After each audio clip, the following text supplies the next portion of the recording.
মিতু ও story দিছে এটা। শোন এই কৌশিক থামো। কে এটা মিতু? নিজ হাতে কেক খাইয়ে দিচ্ছ, আবার সেটা ফেসবুক স্টোরি দিয়ে আমাকে হাইড করে দিচ্ছ কেন? এ ভাই কে তুই? বয়ফ্রেন্ড আমি ওর, জিজ্ঞাসা কর না ওকে কে আমি ওর। কেউ না তুমি আমার। মিতু মিতু আমার কথা আছে তোমার সাথে। কৌশিক প্লিজ যেতে দাও আমাকে। আমাকে কল করবা না, কল রিসিভ করবা না, মেসেজে রিপ্লাই করবা না, তারপর কি হবে? আমি সব ভুলে যাবো? না, রিপ্লাই তো করতে হবে তোমার। স্ট্রেট ফরওয়ার্ড কথা বলো না, প্রবলেম কি? কি বলবো স্ট্রেট ফরওয়ার্ড? আমার এঙ্গেজমেন্ট হয়ে গেছে। কেন করলা এটা? আমি যা করছি সেটা আমার ফিউচারের জন্য। তুই যে ছেলেটাকে ভালোবাসিস তুই ভুল করছিস। কৌশিকের সাথে তোর জীবন জড়ালে ও তোকে কি দিতে পারবে? আমি তোকে ভালোবাসি। ভালোবাসা বেশি দিন টিকে থাকে না। আমি তোর জন্য যে ছেলেটা দেখেছি সে ছেলেটা অস্ট্রেলিয়া থাকে। ও তোকে অস্ট্রেলিয়া নিয়ে যাবে, সারা ওয়ার্ল্ড তোকে ঘোরাবে। ওই দিনের পর আমি ডিসিশন নিয়ে ফেলেছি। দেখো এত কথা বাড়ানোর কোনো মানে নেই। আমার মনে হয়েছে আমি তোমার সাথে থাকলে ভালো থাকতে পারবো না, ব্যাস কথা শেষ।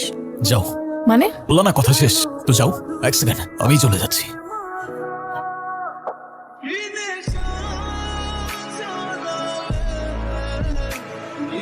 মা তুমি? কি করতে যাচ্ছিলি এটা? এই জন্য এত কষ্ট করে তোকে আমি বড় করেছিলাম। আমি তো আর পারছি না। কেন পারবি না?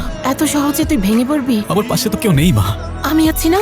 আমি তোর পাশে সব সময় আছি। তোমার জন্য কখনোই কিছু করতে পারলাম না আমি। তাহলে আজ কর। তুই দৌড়বি, হোঁচট খাবি, পড়বি, লড়বি, তারপর আবার উঠে দাঁড়াবি। Batting ready? আমি বল কর। ওকে। দাঁড়া তো, তুমি এখানে? কৌশিক আমি মানুষ চিনতে ভুল করছি। এই মেয়েকে বিয়ে করলে সাথে সাথে 50 লাখ টাকা ক্যাশ পাবো, নাইলে এই মেয়েকে বিয়ে করে কে? মাথা খারাপ? কাজ শেষ, জেড়ে জুড়ে ফেলে দেবো। আরে মিতু শোনো ব্যাপারটা। আপনাকে আমি বিয়ে করতে যাচ্ছিলাম। ছি, আমি কি আরেকবার তোমার মনের মানুষ হইতে পারি না? দেখো, তোমার সাথে যা হয়েছে খুব খারাপ হয়েছে। আমার ফুল সিম্প্যাথি তোমার সাথে আছে, কিন্তু ব্যাস ওটুকুই। কিন্তু আমি তো তোমাকে ভালোবাসি। হ্যাঁ? এসব ভালোবাসা টালোবাসার ক্যারেক্টার আমার জন্য না বস।